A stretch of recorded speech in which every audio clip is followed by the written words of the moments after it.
The views and opinions expressed on this program do not reflect the company, owners, management, staff, clients, or partners.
Greetings and welcome to another episode of Bermuda's Feel Good Early Morning Show. Good day, Bermuda, supported by Pizza's and Aliana's Restaurant. I'm Terri Tuku alongside Jackie Lambert, and we want to thank you for getting up early with us today.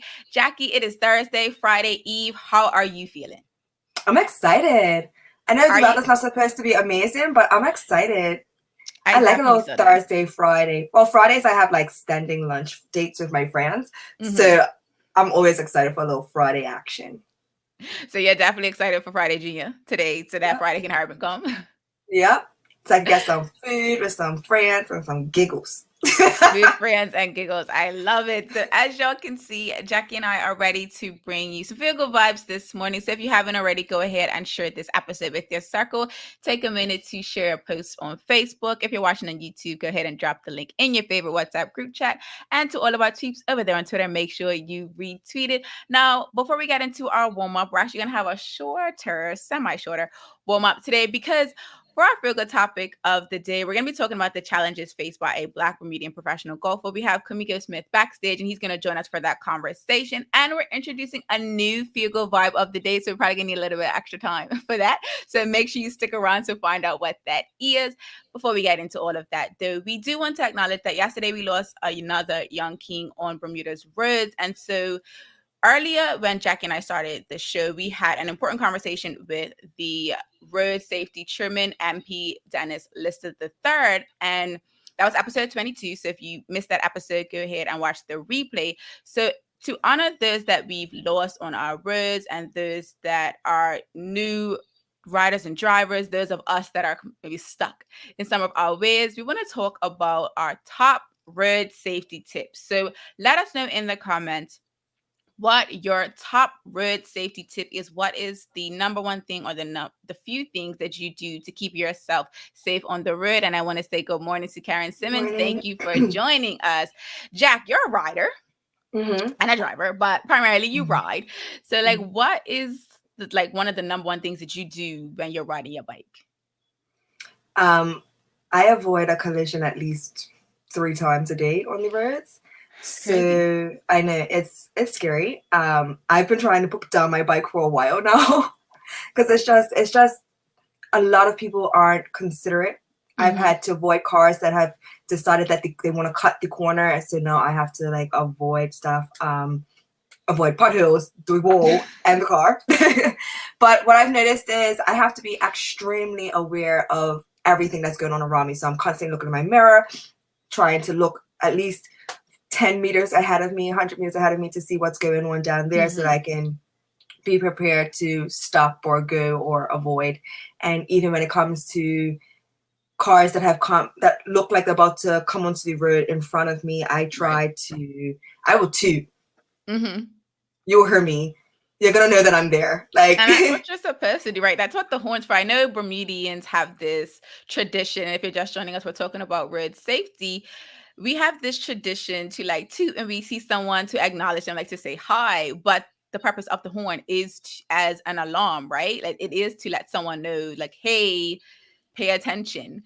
And so I think sometimes because we toot just to say hi, it's kind of like we take for granted that sometimes the toot is actually an emergency too. Like it's like me telling you, hey, like pay attention to what's going on. So I I feel for that. Like, I definitely feel like on a bike, you're like more vulnerable, right? Like you're more Yeah. Well, there's no real exposed. protection. It's just you. The bike can't protect Exactly. you. But yeah, yesterday Exactly. was a tough, sad day. So condolences and love and like to the family of the lost ones. And I really hope that everybody can heal from this and, you know, move, because it's not easy losing somebody. It's really not. And in the middle of a panorama, because y'all know I don't like saying the other P word. My friends called it Miss P. So I might call it Miss P too now. But in light of, the current time that we're living in, like road safety is something that it feels like is getting swept under the rug, excuse me, because the pandemic is something that everyone's talking about, the vaccine, the state of our economy, what's going on with jobs and all of that. But I feel like road safety still needs to be a part of the conversation every single day, because every single day when you get out on the road, whether you're walking, riding, driving, you're putting your life at risk, because you never know, an accident can happen just like that, and you It's an just never accident. exactly, like it, you just never know what's going to happen outside. So I see we have a few comments. So Mylan says, ride defensively, expect people to not pay attention, give it your full focus when you're traveling. That is his top road safety tip. I absolutely agree with that. Driving defensively, I really didn't think about it until I lived in America, and I never really gave it a thought. And then I realized, like, oh, this is like a real thing. Like, you have to drive for yourself and others. Like, it's not just you on the road. Exactly. So you always have to be prepared for what the other person may or may not be paying attention to. Exactly. Because they could be paying attention to something way down the road and not even see you, because they're trying to avoid that, what might potentially be a collision down there. Exactly. So I just think that if everybody's paying attention, like, we all have the habit of checking our cell phones while we're operating the vehicles. I don't know how that can be a habit to be broken, because we're all attached to our phones and have to be available 24/7. But it's definitely something that we need to continue to talk about. Absolutely. And so Karen Simmons says her top road safety tip is constant observations and awareness of what other drivers are doing and anticipating potential accidents. Absolutely. Like, honestly, being aware, like you said, Jackie, is probably the top road safety tip, because like you mentioned, we are so connected, and because we have this innate desire to check our phone, like that in and of itself is distracting us. Like, even if you don't check your phone, just the idea or the thought, like, I want to check my phone to see if someone texts me back while I've been riding or driving, it's like that lack of focus, like Mylan said as well, is one of the things that we definitely need to a habit we need to break. So I want to get into two more comments before we take our first commercial break, because we have a guest backstage and Jackie and I are super excited to talk to this person. So you do want to make sure that you keep watching this episode, because it's actually about a sport like similar to Jackie's that is not as popular and available to us. So it's something that we absolutely want to dive into. So make sure you stick around for our feel good topic of the day. So Jamal Hartman, Jack. If most accidents are caused by speed and distracted drivers, the solution is easy. I think, honestly, if police were to ticket people for the distracted driving, so, the being on a cell phone and things like that, like if they actually enforce that, I would hope that it would bring it down. Like, I'm pretty sure that they have, I think it's something here, right? I don't know if it's like a law like in the US, like in the US, you can actually, okay. It's a nice hefty fine. Oh, but like, how many, have you heard of anyone that's been fined for that? Yeah, a few people. People get fined for having their AirPods in. People get fined for having the cell phones in their hands. Like, you literally, if you're riding and operating, they'll pull you over. Interesting. Okay, so we need to do some stats. So we're gonna have to ask the audience on Instagram to find out, like, how many people have experienced that, because I'd be interested to know if that has changed their habits or not. Exactly. So one final comment before we go to our commercial break. Karen Simmons says how a driver uses their horn indicates a variety of incidents, speaking series of short toots, danger, long toot. To be honest, I'm gonna be real honest with you, Karen. Sometimes I can't tell, because I've had people do the short toots and the long toot to speak, and I'm just like, wait, are you in trouble? Like, No, so the short toot, you'd be like beep beep or beep, and then I know them, the but sound I'm effects, saying, right? And then the long one will be like beep and a few words. I usually do a few words at the okay, same time. Like if I'm beeping, I'm like, hey. Short okay. one. The full one is just like, what are you looking at? Jacky has audio with her horn, so clearly, if ever I need to know if Jacky's in trouble, if she's saying hi, I will You'll know. absolutely know that. We're gonna take a quick commercial break, and then we'll be right back with today's guest of the day. Same smooth sounds, different name. BCG Radio. Home of Bermuda's most engaging morning talk shows, The Daily Hour and Good Day Bermuda. Download the app, available for Android and Apple devices. BCG Radio, your station for conversations and entertainment.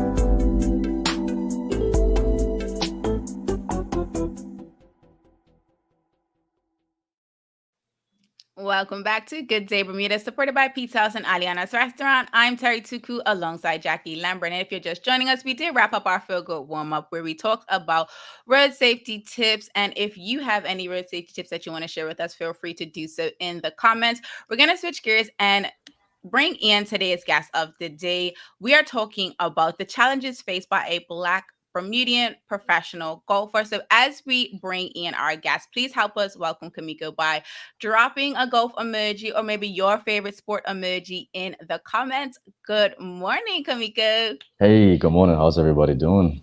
Morning, good. I'm doing well. Nice. Camiko, you have to tell us because you let us know backstage that you do ride. So what would be your top road safety tip if you had one thing that you absolutely have to do to make sure you're safe on the road? Stay 2 cars behind and just take your sweet time and be aware of everybody else.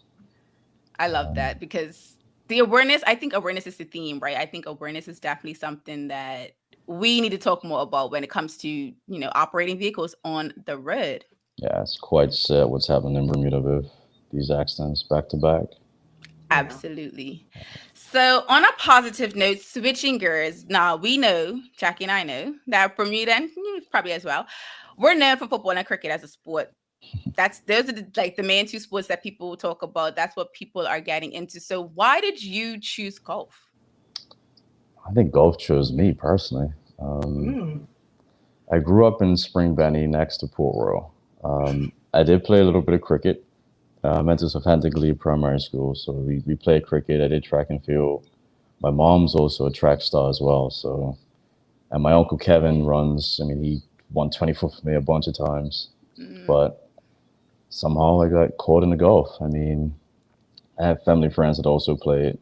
So it's kind of caught my eye and I drifted into it. Gentleman named Damon Bean and actually Fonzo Caesar, they were hitting golf balls in my yard when I was like, I don't know, 5, maybe even younger. And I guess just watching them play and just drifted towards it. That's so interesting. So immediately I'm thinking because we grew up in the same neighborhood. That's what I'm like, I feel like I should take some credit for this because we used to be up in that yard and we ran that neighborhood. Mm-hmm. Oh my God. We used to go and snatch some golf balls and the tees and we had some fun. Well, no, we used to find the ones that were in the rough. That were in the rough. Now, obviously, golf is considered a rich man's sport, just like tennis. I know the hardships of trying to afford being a pro tennis player or pro golfer and stuff like that. So let us know, how have you been able to overcome that and still be able to accomplish everything that you've been accomplished? I wouldn't say quite overcome it, but I worked for a few years at Belmont Golf Course with Darren Swan and Dwayne Gibson, Brian Morris, actually, that just played in the PGA event. So I basically just worked there and saved up a bunch of money, and I decided to turn pro and basically just chase my dreams. So along the way, I've had bits and bits of people help me out a little bit, but on the majority side of it, I've worked to basically get to where I'm at, being able to travel and play tournaments. So just going off of all that information, how much would it cost you annually to be a pro golfer? Like, do you have those numbers? Have you ever crunched those numbers fully? Yeah, like 60 to 100 grand. That includes everything across the board, from travel to rental car to caddy to coach, fitness team, everything. And then just being able to basically focus 100% on my craft.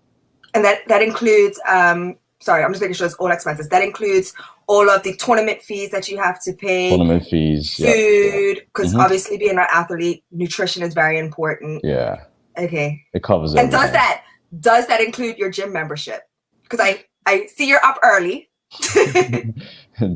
Gym membership, I've been very fortunate. And shout out to Elite Fitness. Fonzo, who's been a family friend, and he's helped me. He's given me gym membership. So shout out to those guys. Yeah. That's my gym too. I haven't been there in a while, but you'll see me maybe today. Maybe. I get there early. Yeah. Right, I was just gonna say he's kind of done, isn't he, Jack, for the day? Yeah, but he might decide he wants to do a second session later. We're athletes. Sometimes we do 2 or 3 sessions. Yep. You're right. I am definitely the non-athlete in this group, and I'm only trying to do it once a day, maybe once a week. But we're not going to talk about that. We're not talking about me. We're going to talk about Camiko. So you actually mentioned the PGA event. So, and last week you did participate in the Bartfield Bermuda Championship Tournament, which I see you have behind you. Yeah. And so what was that experience like for you? Because this is a local event that is held here, and you are Bermudian born and bred. So, like, what was that like for you? Well, it's pretty interesting. So I did it last year. I won the local qualifier last year. So I played in this. This is my second time playing this event. So a little bit of experience, knowing what and what not to do. But I mean, every year, last year and this year, just having the locals out, just all supporting and cheering for you. I mean, it's pretty cool. It's very warming, but at the same time, you have to focus on it's pretty much what I do for a living. So I got to focus in and do what I have to do. You still hear people, hey, Camiko, hey. You just kind of have to just block it out and zone in. But no, it's very nice having Bermudians out, family out, just us supporting. So it's very sweet. That is awesome. Because I mean, we talked about, well, actually, shout out to you for letting me see Flora across the finish line. And how at the Olympics, like, she didn't have that same experience. A lot of athletes didn't have that same experience. And up until like recently, it has been like just the athletes and the staff of that event, and that's it. So I think it's beautiful that you said, like, that was an opportunity for you to have like your family and friends to be able to support you and come out, because it could have been a different way. Yeah, because usually, like, for me, like, traveling, there's nobody out there. It's just myself and my golf clubs and my car. I mean, driving all around, and sometimes it's lonely. I mean, call back home. Sometimes if I'm doing like a 13-hour drive, I'll call back home and just speak to people, or just take it all in. So it is pretty lonely being on the road. I mean, not having people that just actually support you. So I kind of understand a little bit about that. Right. Yeah. How much do you pay? Would you pay somebody to be a travel buddy? I miss traveling, and I will hold that big. I don't know if I would pay, but I mean, can definitely, try to help with expenses. I mean, hotel, car rental. Yeah. I mean, just saying. I mean, sometimes I'm like, "Girl, Camiko." Isn't golf like a quiet sport? Until after the hit, it's kind of like tennis. Yeah, you can't make noise while they're in the zone. Yeah, while you're playing, no. But I mean, I don't mind noise. I mean, you can have gum bass. I mean, I usually generally play music as well when I'm out practicing. So I mean, it doesn't bother me. As long as I'm not like midway in my swing and someone's like, I'm like, whoa. Yeah. Okay, I get it. Yeah. So we actually have an audience question. So Nachika Trot wants to know, have you had sponsorship or funding from the government? Because you did mention that it's around 60K to 100K. So like, tell us about your sponsorship experience and if government has reached out to you in the past or present. Tough topic, but no, I have not received any funding from sponsorship from the government. Again, majority comes from me working. Like even last year, I worked for Commercial Glass, and for during the pandemic, and I was able to save up enough money to get off the island, travel and play tournaments. I do have small sponsors that they do help me out a little bit on the smaller end, but it helps keep me going. But no big funding that can keep me going for a while, sustain me for a while.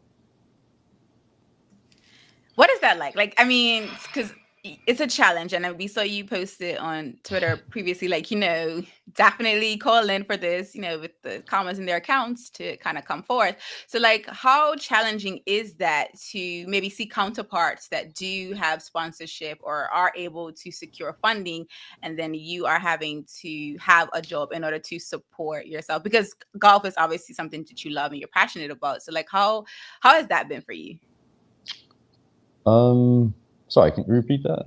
So like, how challenging, no problem. How challenging has it been for you to, you know, see that you have counterparts that are able to secure funding, the 60K up to the 10K easily, but you're having to like work towards it? I mean, it's a bit, you gotta have thick skin, really. I mean, it's a bit annoying, but I mean, at the end of the day, I mean, regardless, I'm gonna push on, and I have pushed on, and it's only made me stronger. So, but at the same time, on the flip side, it can also help me along better. I mean, I can play in more events. I can have, one tournament a year. It's kind of tough. I mean, be able to play in at least 20, I have a better chance of actually getting into a PGA Tour event. That would be much more, more stable. I get that. I totally get that. So, and I know Jack gets it. Challenging. It is. I'm sitting here like, oh, I know how this feels, and yes, her being nice about it, and I'm just like, no, it's irritating. It's absolutely irritating. I think you're out there working your tail off, putting Bermuda on the map. This tournament that you just competed in, is not like a small scale tournament. It's a big deal. And to have it in Bermuda, in your backyard that we all grew up on, and do as well as you did, to turn around and people aren't flying at your doorstep to sponsor you, is ridiculous to me. And we need to change that. Like, we're not dealing with that anymore. Yeah, I mean, it's challenging. I mean, like I said, I just push on. I mean, obviously, I just push on. I mean, I've come a long way, and I have been successful. I've held the course record at Port Royal before the last 2 years got beat. And also this week I set a 9-hole scoring record for shot 29. So that was for 9 holes. That was pretty cool. But you're so humble. It's crazy like that, because I'm not good at golf. I can't even do the driving range. Like, I crack the ball and I'm just like, so I know that it takes a lot to be decent, and you're actually excellent at it. You're good at it. Thank you. Yeah, it takes a lot of time. I mean, just like you said, tennis, it takes a lot of time. And you're just so humble. It's okay. I mean, thanks. No worries. It does take a lot of time and effort. I mean, do tennis. I mean, sacrifices. I mean, you don't go to certain places. You don't do birthday parties. Sometimes I miss out on my nephew and niece's birthdays, or I'm not on an island, so I miss out on a lot of things. So, yeah, it's a big sacrifice. I'll talk about sacrifices. Let's talk about sacrificing sleep. What does a day of Camiko Smith look like when it comes to training and prep? Training. I'm usually up at 3 o'clock in the gym by 3:30. And after that, I usually come home, get something to eat, then go. This is basically when I'm abroad and I'm not working. And so I come home, get something to eat, and I get to the course by 7. I hit a few bowls, usually for about an hour or 2. Depends on what I'm working on. But my main focus is usually like chipping and putting, because putting is basically where you make all your money, and make cuts as well. So I spend anywhere from, 3 hours putting, taking little breaks here and there, and then chipping, do a few hours as well, but then taking breaks as well, and then lunchtime, just get something to eat, and after that, go hit a few more balls, and then go play maybe 9 holes, 18 holes, or join up with some friends and we have a little money game to keep Smart. everything competitive. Yeah. Yeah, so that's basically a typical day for me. I mean, it's usually long, and it usually doesn't end till about 8 o'clock at night. So 3 in the morning to 8 o'clock at night. I remember those days. I'm sitting here listening. I'm like, that sounds about right. When I was training in tennis academy, it's like wake up, gym. Well, actually, it was wake up, workout, tennis. Well, workout, breakfast, tennis, lunch, gym, tennis. Yeah. Gym, sometimes you do 2 a day, dinner. right? Yes. Yeah. Now, talking about you being on the course and all that stuff, during the pandemic, a lot of activities that we were allowed to participate in were cut, and it was down to tennis and golf. And for the longest while, it was only golf.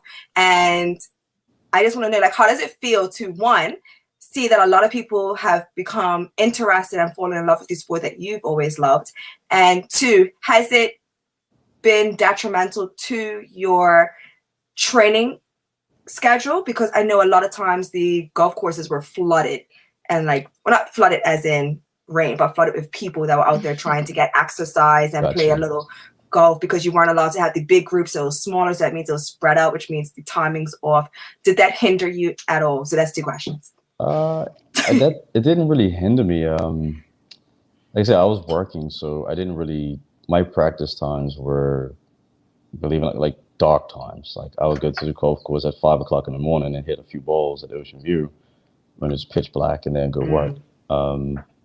I really wasn't on the golf course that much during the pandemic. Like I said, I was working. So the only time I really had on the course was leading up to the local qualifier for the Butterfield Championship. My boss gave me 2 weeks off to prepare for it. So I didn't really face that challenge, but it is nice to see more people playing the game. I mean, it's a family sport. You don't have to play it at a high level. You can just enjoy it. Play 6 holes, put on a speaker, let's do some music, just chill, you know? I mean, I like to do that as well. Not drink, but I like to just put on some music and just chill, just aimlessly be out there, just hitting shots. But yeah, it is definitely nice to see more playing. I mean, I run into Jermaine. I think he's he does the soak, like the carnival. I see he's taking up golf. He plays a good bit of golf. Yes. Yeah, so he plays a good bit of golf, which is nice. I mean, it's music and golf, right? I mean, yeah, goes hand in hand. I'm like the only person that didn't actually get to change sports. There's time. I was supposed to get lessons from Ebony Cox. Yeah, I know Ebony real well. And then, we got shut down again. And I was just like, so I guess I'll see you when it's cooler, because it's about to be super busy and super hot. So I was just like, I can't go from standing in the sun for tennis and then standing in the sun for golf.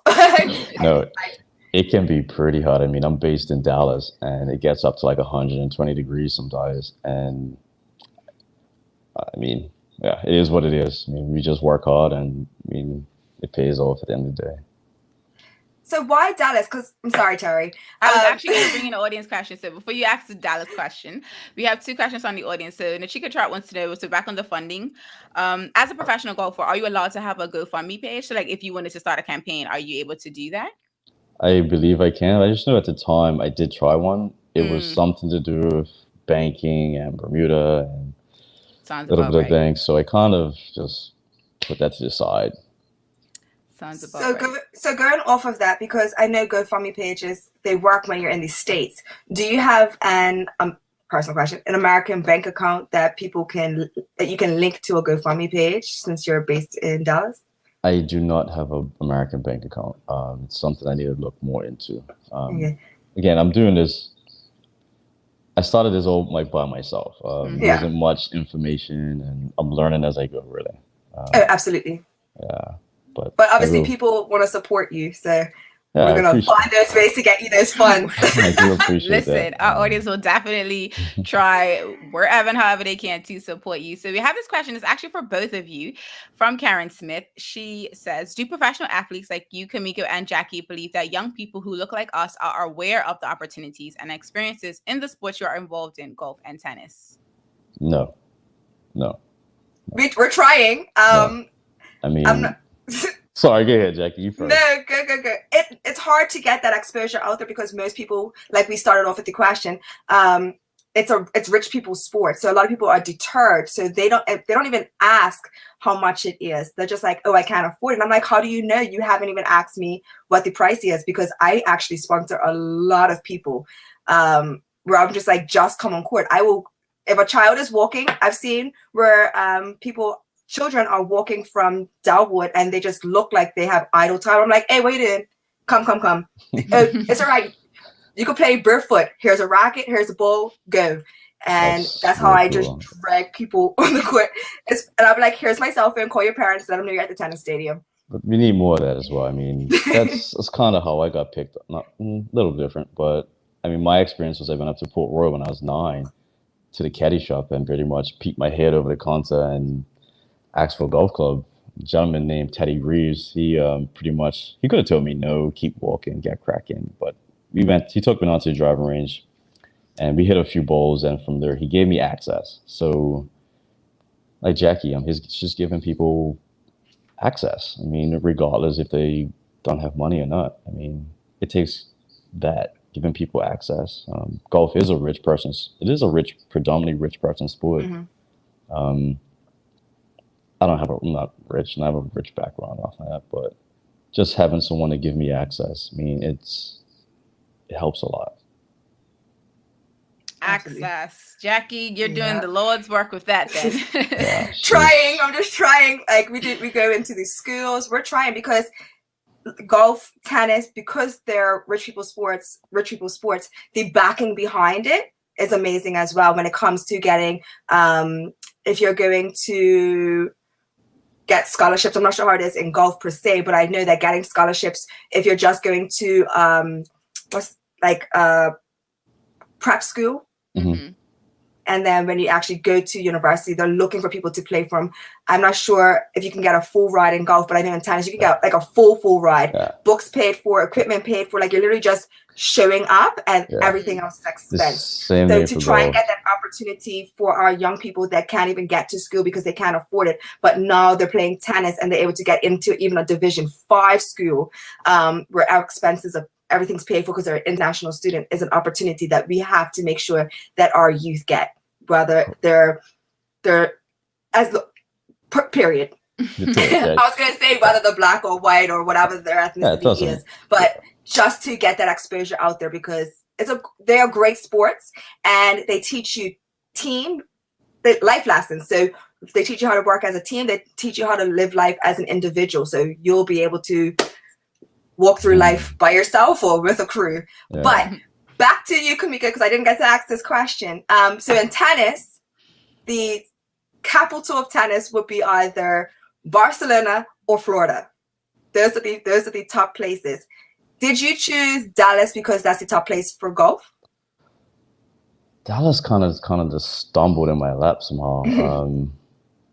I have a friend that actually lives there, and I don't even know how I got there. I just went over there to just go play some golf with him, and I ended up stumbling upon my coach there. His name's Carlos Brown. He was actually here to help me with this event. He's also a black coach. He's been in the game for a while, 20 years, and he's one of the top teachers in Texas. So that's pretty much why I go to Dallas now. It's to work with him, and like even after the championship qualify, I actually was able to get over there to him and do some work and come back to Bermuda, being the golf course was closed while they prepared for the tournament. So, but Dallas is also a big hub. I mean, the PGA Tour moving their base from Florida to Dallas. A lot of big companies, Chase, Toyota, T-Mobile. A lot of big companies are there based out of Dallas. So, I mean, nice. It kind of just like golf just drifted me over there somehow. And I'm come to love Dallas a lot. I mean, it's a really very, very nice place. Never been. Yeah, it's a pretty interesting. It actually was there during the snowstorm they had. I've been there once. Not during the snowstorm though. Yeah, I don't do snow. I don't really do no, snow. I don't know. I mean, I No wrote one does, Jackie. It is the Mm-mm. South. Everyone in the South is very confused when it snows. It is really like, what are you doing? It's my first time seeing it, but it happened this year, and I woke up a Sunday morning, and it was snowing. It's like, nah. I pretty much just booked a ticket and left. And I would have been like, oh, this is how it ends. nah, pretty much. I mean, I made a snowball. I wrote "Hi, Mom" in the snow. I took a video. I sent it to my mom. I called my friend in Orlando. Say, hey, bro, I'll see you in a few hours. Yeah. But That's one thing about being stateside. You could just be like, yeah, this isn't the state for me right now. Bye. Get cracking. Yeah. But no, Dallas is a great spot. I like it a lot. So that's why I chose that. My coach is there right now. And that's why I go there a lot.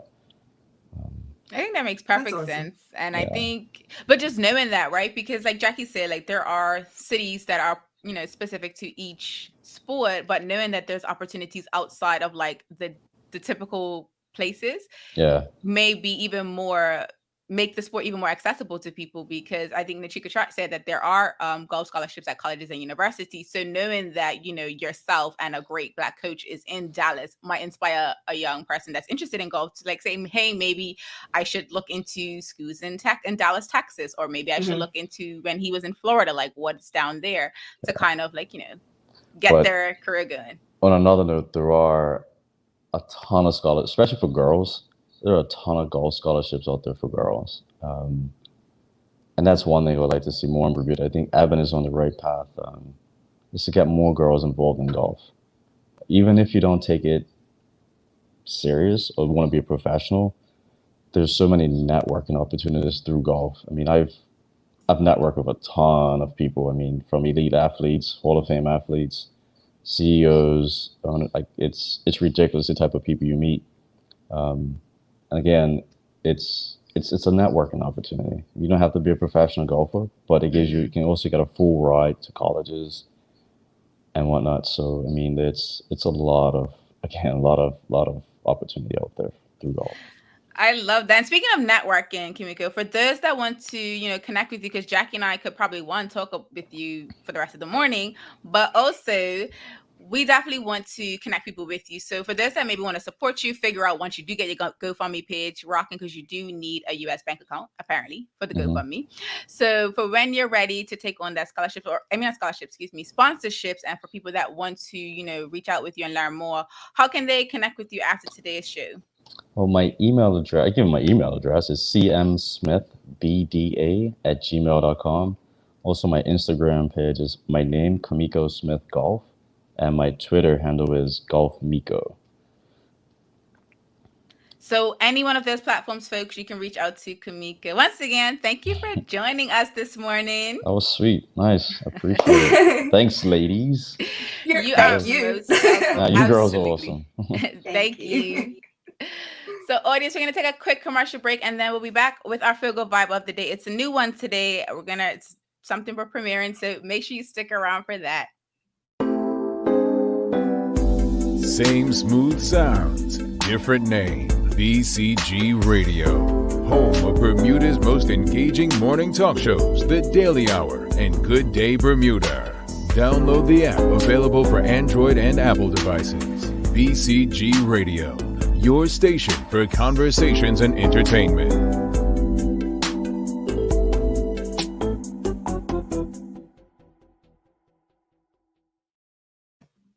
Welcome back to Good Day Bermuda, supported by Pizza House and Aliana's Restaurant. I'm Terri Tuku alongside Jackie Lambert. And if you're just joining us, we wrapped up our Feel Good conversation today with professional golfer Camiko Smith.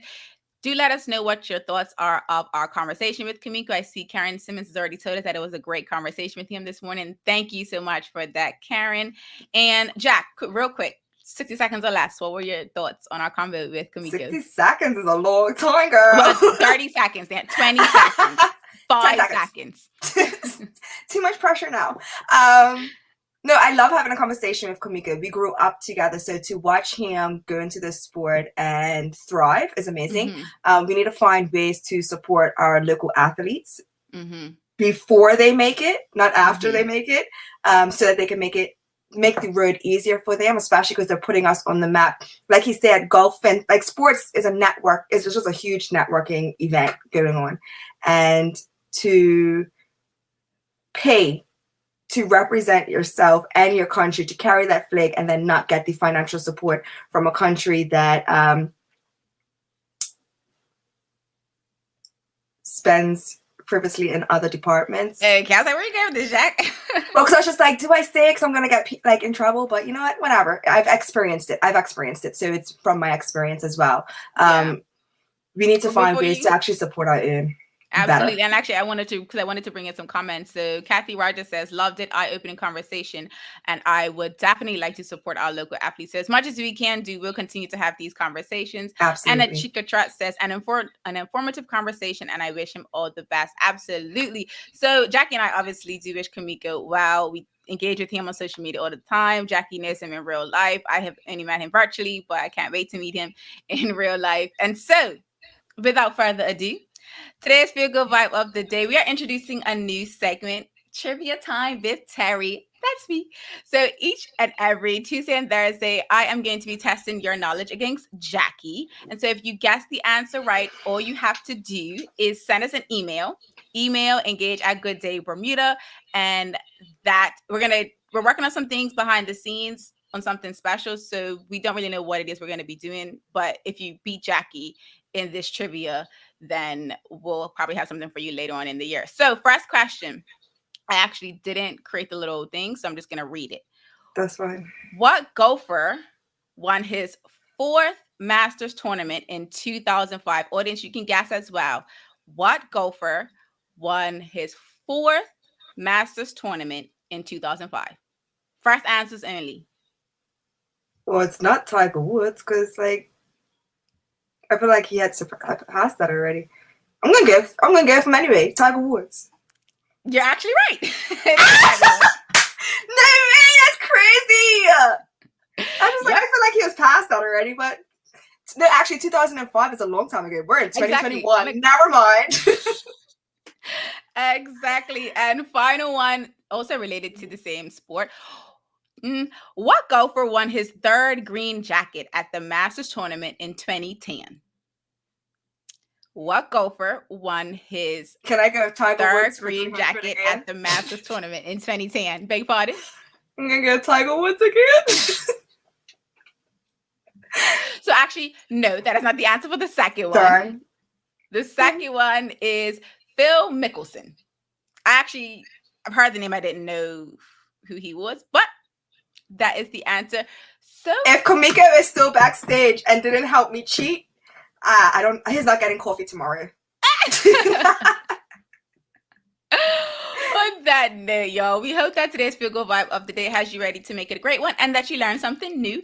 Thank you for watching this episode of Good Day Bermuda, supported by Pizza House and Aliana's Restaurant. I'm Terri Tuku alongside Jackie Lambert, and we trust we'll see you tomorrow for another Feel Good conversation. Until the next episode, peace and have a good day, Bermuda.